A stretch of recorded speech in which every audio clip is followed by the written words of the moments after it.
Hey guys, it's Tracy. Welcome back to day 5 of my Halloween Spooktacular little crafty event that I have going on here on my channel this week.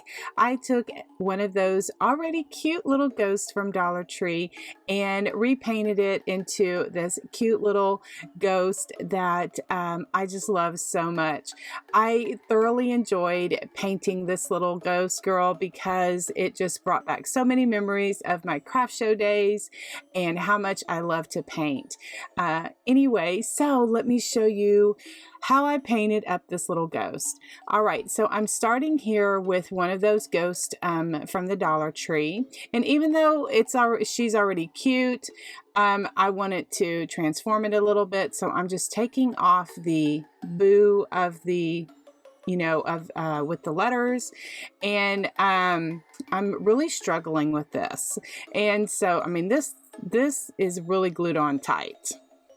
So I pulled out my new little gadget, my Cricut Easy Press Mini. I'm showing you there. It has 3 settings where it gets really hot, and I'm just trying to get more of this little cardboard off, but it didn't work too good. So you know what? I said, I will just cover it with some scrapbook paper. And then, but what I did is I did get off the back stickers, and so I could paint it up and I wouldn't have any of the bubbles from the sticker. This scrapbook paper is from Hobby Lobby. I've had it in my stash for many years. It was a Paper Studio brand. I got it on sale. I'm not quite sure if it is still available, but it was cute and I wanted to use it. So now I am just putting a layer of Mod Podge to attach or adhere my scrapbook paper to my ghost. I kind of work in suctions. I found that works better for me. So I just kind of put the Mod Podge on and then smooth it out with my squeegee and let that completely dry before I put a layer of Mod Podge on the top of the scrapbook paper. So then now I'm going to use my Waverly white chalk paint and give this little ghost 2 coats of the chalk paint. The inspiration for this project is linked in the description below. I was inspired when I saw something on Pinterest because I wanted to make a cute little ghost, so look in the description box. To enhance my ghost a little bit more, I'm going to do some shading. And so I have some gray acrylic paint here, and I have a flat paintbrush. I dip half of my brush in water, the other half in paint, and then I smooth it out on a paper towel, blending it there. And then I just go around the ghost and give her, just some character to kind of bring her to life. Now I have a stencil brush and some coral colored paint, and I'm just stippling on some little cheeks because I like to put little cheeks on my projects. And then I cut a triangle out of a piece of cardstock, and I am just tracing it on my little ghost here to create the banner. And then I'm going to take some orange paint.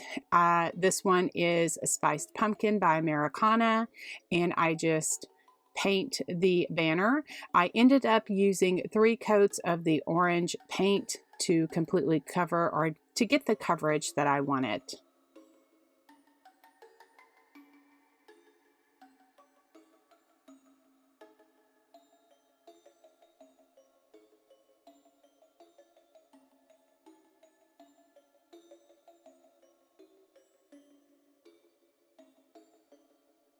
While I'm waiting for one of the layers of the banner paint to dry, I draw on my eyes and then just paint them with black.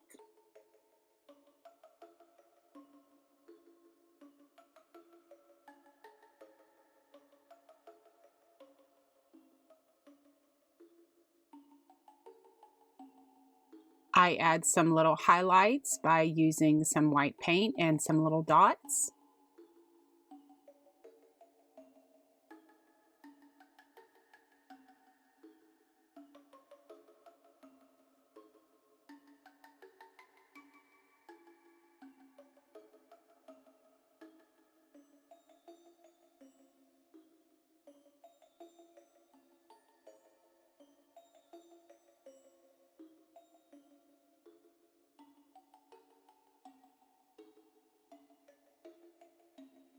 I prefer to use a black Sharpie marker when doing little smiles or a little mouth on my little projects, and less is more in my opinion, because you can go in and fill in and that kind of thing.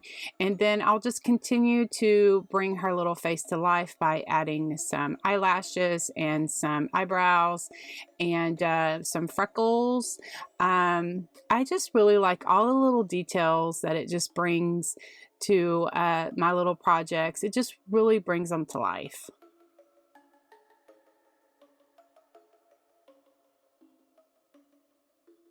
I'm just going to finish up my banner here. I put my letters on there, B and then an O and then another O to spell boo, and just putting some little happy dots on there. I will just continue to work on this banner.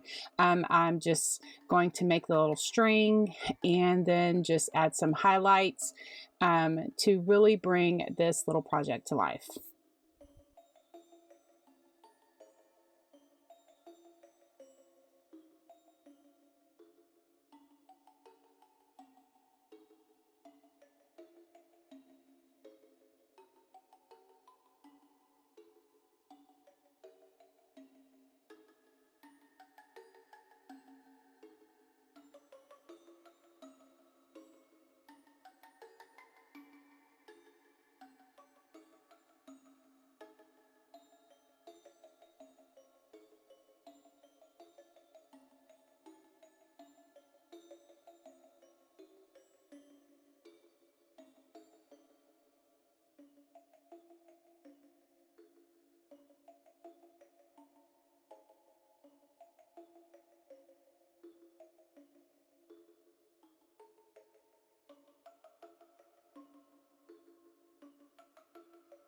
I have to do my little doodling around the edges of the project, and so I'm just using my fine Sharpie marker and just going around the edges.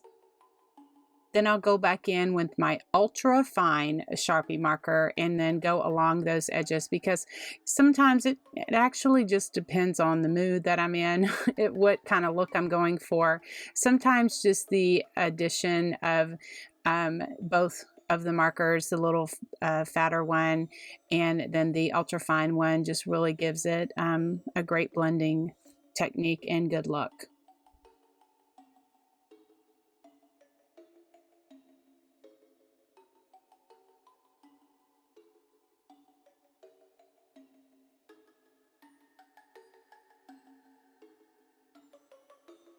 Then I'm going to splatter this project with this gray paint, and I put some on my little plate and I added a bit of water to give it an ink consistency, and then using a stiff stencil brush I go over the bristles with the stick towards my body, and so that gives the splattering technique that I like. Then I add a sealer on it. My favorite is this Delta gloss sealer. I will have everything linked below in the description if you want to know something that I used. If I don't have it linked, just please leave me a comment and I will find it. If I can, I will find that for you. And so then just like the picture inspiration, I loved the black and white gingham bows. So I have this ribbon from Hobby Lobby, and then I'm just going to make some little bows to glue on the edges of the banner so it looks like she's holding the banner.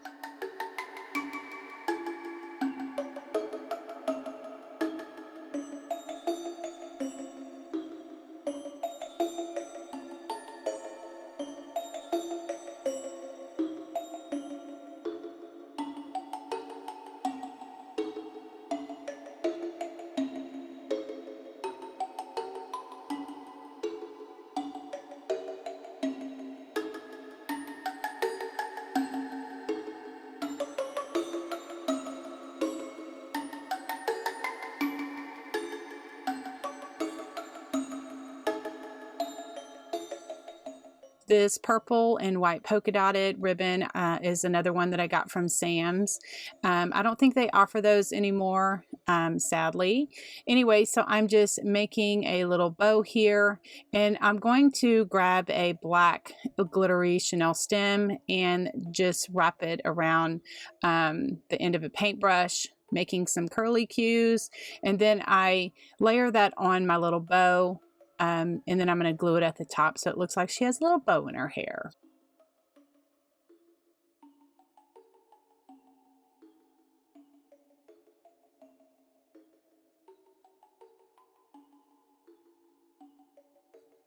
I just have a little candy corn that I snapped off of one of my picks from Hobby Lobby. Just added it there in the middle of her bow, and she's done. I just love her. She just makes me smile just looking at her, and I hope that she makes you smile too.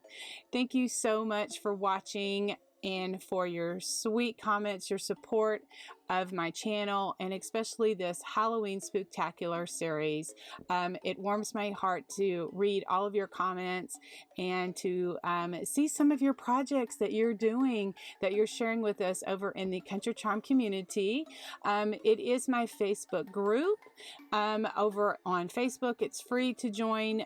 You can, share your creations that you create, that I inspire you or that other people inspire you. All I ask is that you provide credit to who inspired you and share it with us over there. All right, guys, y'all have a great day, and God bless.